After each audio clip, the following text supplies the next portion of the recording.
The American prison system is viewed to punish strictly the guilty. However, history and statistics tend to illustrate a differing perspective. Angela Davis, who has lived through this misconception, dedicated her life's work to providing a solution. Angela Davis advanced a revolutionary abolitionist critique of the prison industrial complex shaped by her first-hand experiences with systemic racism in the U.S. prison system, which sparked intense political reaction and resistance. Her ideas have since catalyzed the modern restorative justice movement.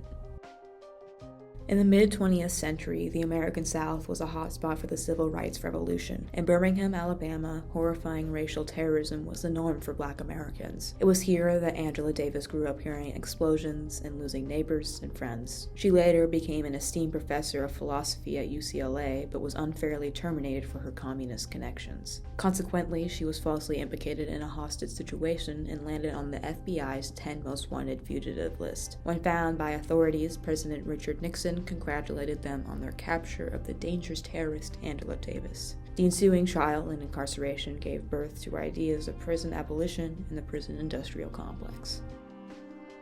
Birmingham, Alabama was home to numerous civil rights activists, including young Angela Davis. The town had been regularly terrorized by the resurgence of the Ku Klux Klan. In the years before 1963, there were over 50 recorded bombings aimed at ending the anti-segregation movement. Public outrage only gained momentum after the 16th Street Baptist Church bombing on September 15, 1963. This, unfortunately, was not only predictable but preventable. Angela Davis, who recalls the day it happened, points to Bull Connor's racist words on the radio predicting racial violence. The man who was at that time in complete control of the city government, his name was Bull Connor, would often get on the radio and make statements like, niggers have moved into a white neighborhood, we better expect some bloodshed tonight. And sure enough, there would be bloodshed.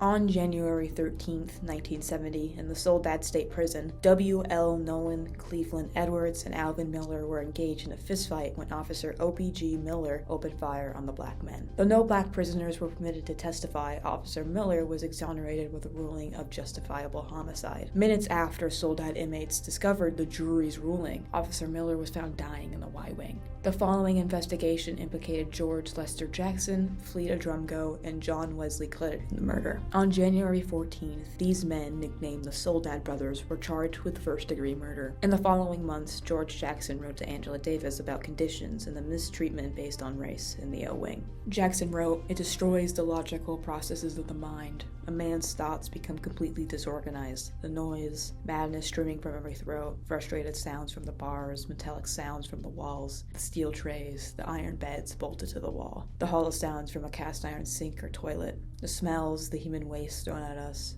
unwashed bodies, the rotten food. When a white con leaves here, he's ruined for life. No black leaves Max Rowe walking."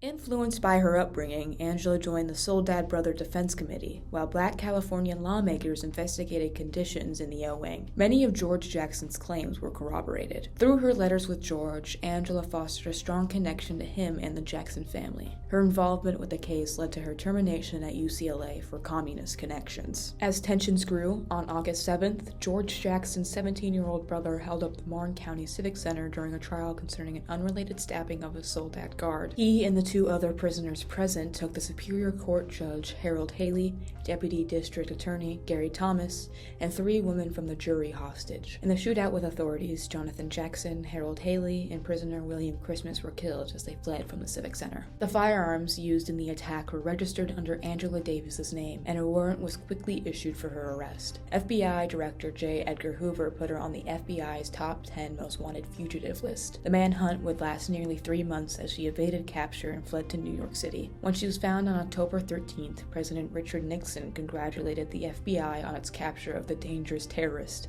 Angela Davis. For the next 18 months, Angela was incarcerated and fought the death penalty. Her revolutionary understanding of the prison system grew drastically with this first-hand experience.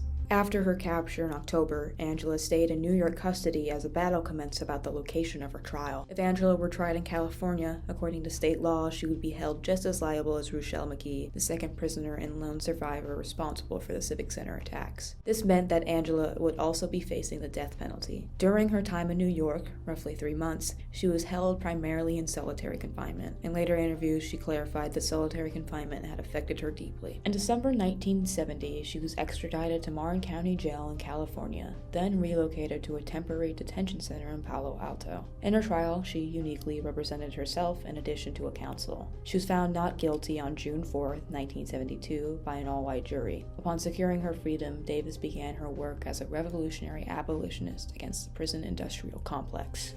Angela Davis's book, Are Prisons Obsolete?, is a crucial piece of her philosophy. She dives into the origins of the racist prison system due to the 13th Amendment as a basis for her argument. She begins by comparing the prison system to oppressive institutions of the past and highlights a key contradiction repeated through history.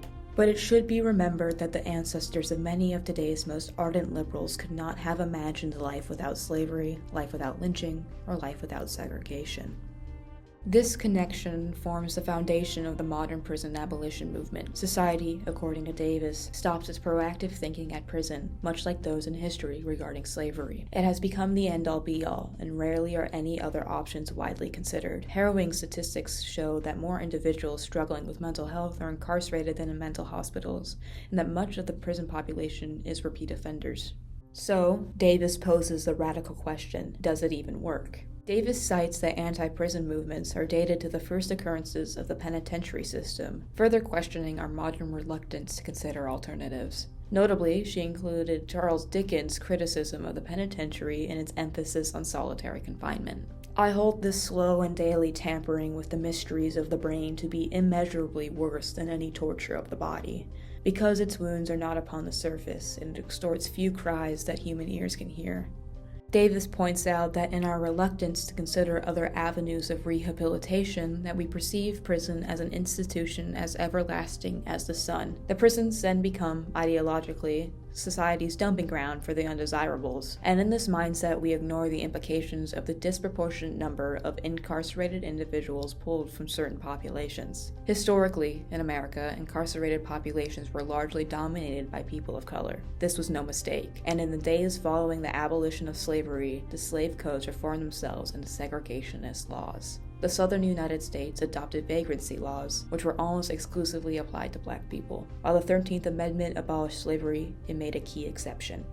Neither slavery nor involuntary servitude, except as a punishment for a crime whereof the party shall have been duly convicted, shall exist within the United States. This meant that black Americans who were just freed from slavery found themselves enslaved again under petty vagrancy charges after failing to provide physical proof of employment. Convict labor has since become a commodity, sparking the prevalence of for-profit prisons. The racial disproportionality only grew through the years, and numbers spiked in the 1970s as the war on drugs began. Since, the prison population has increased steadily through the mandatory minimum sentences and 3 strike initiatives. In the final chapter, Angela Davis proposes her solution to the prison issue. A slow transition away from the prison industrial complex would work best, she argues, and would naturally occur if the government diverted its attention to separate means of rehabilitation. The decriminalization of drugs would be a large step in this direction, and state-funded rehabilitation centers would slash the prison population by nearly half.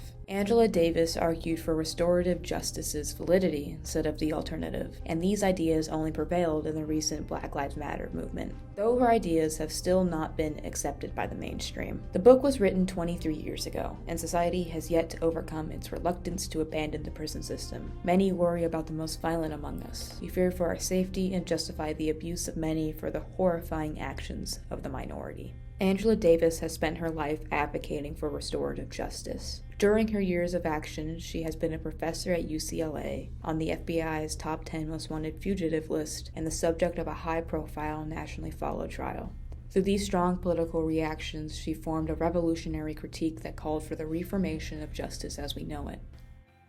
As America's understanding of crime and punishment undergoes another concerning ideological shift, it's important to recall Angela Davis's work. It's imperative to understand that prisons weren't created in the interest of protecting the common good, and that they continue to work against our compassion. Systems have changed, and they will continue to change, but only with the efforts of many. As Angela Davis said, we realized that we had to come together because separately we were so few that we would accomplish absolutely nothing.